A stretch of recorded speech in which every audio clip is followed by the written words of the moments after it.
Hi everyone, I'm Morrison. I also work at the Greater Manchester Combined Authority, and I'm going to talk to you about some of this wider work that we've been doing about accelerating investment in nature-based solutions as part of Ignition. So we started Ignition very much with a focus on one model that Matt's really helpfully outlined just in the previous talk. However, to respond to that challenge that Sam and Sarah both outlined earlier, we really understood, and I think all of the partners involved in the project really understood the need to sort of diversify and to tackle as many different types of urban spaces as we possibly could. And through the collaborative efforts of all of the Ignition partners, we've been able to look at nature-based solutions investment on 3 different types of urban spaces. So we've looked at options around our streets and highways, we've also looked at public parks and green spaces, and we've looked at private commercial buildings. And I'm going to run through you briefly, very briefly hopefully, some of our work on these spaces. So firstly, I want to tackle public parks and green spaces. So these are kind of some of our most obvious spaces, and they're already really helping to adapt the city region to climate change. So they're really vital, cool spaces which help in heat waves to adapt the city region in dense urban areas. But we need to fund more of these spaces, and we also need to maximise the potential of these spaces, so the functionality of these spaces to deal with some of the increased rainfall that we're going to experience over the next decades. So we need to add features to these spaces such as swales and rain gardens and other SUDs and the like. We need to find ways of raising finance to invest in these spaces. So on shared public parks and green spaces, we've really looked at 2 different types of models. We've looked at options for existing parks, and that's SUDS retrofit challenge. So we've looked at what we call Parks Foundations. These are essentially a charitable platform to work alongside a local authority and to fundraise and ring-fence that income for reinvestment in climate resilience features. So it's about making the most of some of the income opportunities that we have on our parks assets to try and generate specific funds to invest in SUDs on these parks. We've also looked at options around new parks. And so new parks, when they're associated with new developments or redevelopment sites, you have a different kind of window of opportunity there. And we've looked at what we call parks improvement districts in these cases, and what financial mechanisms can be set up as part of that redevelopment process, as part of new developments, to more sustainably finance the management and maintenance of that space from the very start. So we're looking at, in this case, things like endowments that can be ring-fenced for those spaces, options around charges, and also around sort of business profit shares in these cases. And you can hear more about these models during our workshop this afternoon on investing in urban green spaces for multifunctionality. So the next space I want to talk about is our streets and highways. So streets and highways, they form a really significant proportion of the public sector estate, up to about 80% in Greater Manchester. And they're also really significant areas of impermeable space. So when you're at home, you're working from home, and you look outside your window, one of the biggest areas of sort of hard standing that you're probably going to see is the road outside and the pavement as well. So for us, they're also really sort of important spaces for resilience. So this is our critical transport infrastructure. We need to make sure that it's safe for citizens to use despite the increased rainfall that we're going to experience. So they were really sort of key targets in terms of resilience across the city region.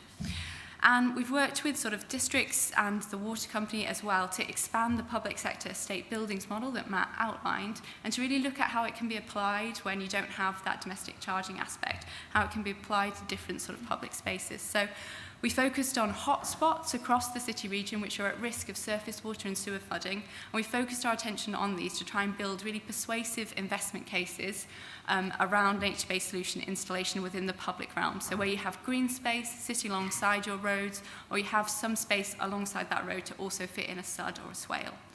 And we've worked to sort of try and see how we can build that property flood risk reduction investment case and build that in with other benefits that you're going to get alongside that from green infrastructure. So if you think about the amenity and the quality of place added into that business case.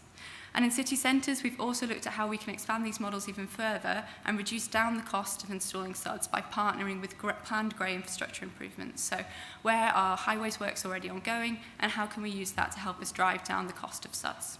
And you can hear more about this work on our workshop this afternoon on collaborative approaches to tackling urban flooding sustainably.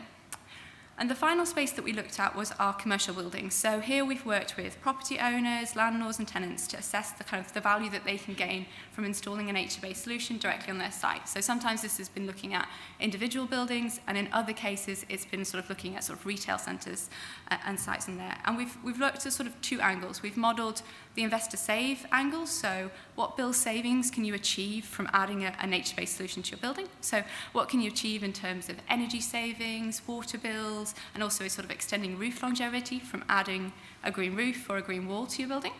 And we've also looked to try to stack these against sort of the added value. So you can have an increased property value, increased sort of rental income that you can command in these spaces, and also other sort of targeted business sort of profits as well around sort of increased visitors to a space and how that can affect sort of unit vacancy rates or even just customer footfall in a space. And you can hear more about these models in our workshop on the real estate landscape this afternoon. So those are kind of the three spaces that we've been able to look at, and I really wanted to just touch on some of the common opportunities like Matt and Sam have as well that have come up through this work. So we know that nature-based solutions have a lot of benefits. I think that's really, really abundantly clear from our natural capital accounts. So we've got everything from air quality to amenity, carbon to water quantity. But what we found through Ignition is to build investment cases and to build really persuasive investment cases that you need to know a lot about demand for that benefit. It's not just about the benefits, and you need to do a lot of, in business speak, what you call demand forecasting. And that's sort of one of the crucial gaps that we've had to try to bridge. So it's about understanding the business drivers for different sectors and for different beneficiaries and targeting the right benefits to try and unlock that investment. And Jeremy's going to talk a little bit more about some of the demand mapping that he's been trying to do with a GIS tool he's developed at the University of Manchester.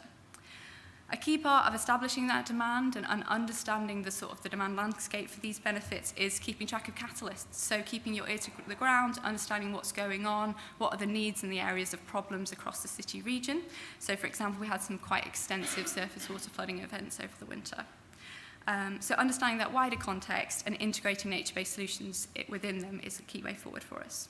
I think Sam's also covered a lot about evidencing the benefits, and I'm sure I'm already over my talk, so I'll skip that point.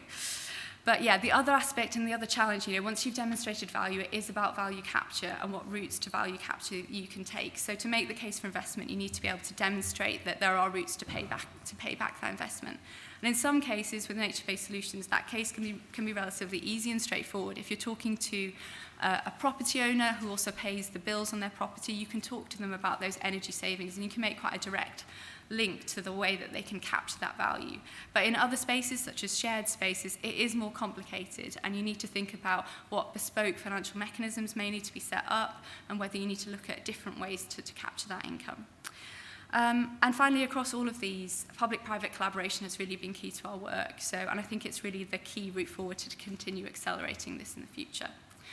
So what's next? As outlined, Ignition has been really lucky to be able to investigate a range of different spaces, and these are the foundations from which we hope to move forward from in the future.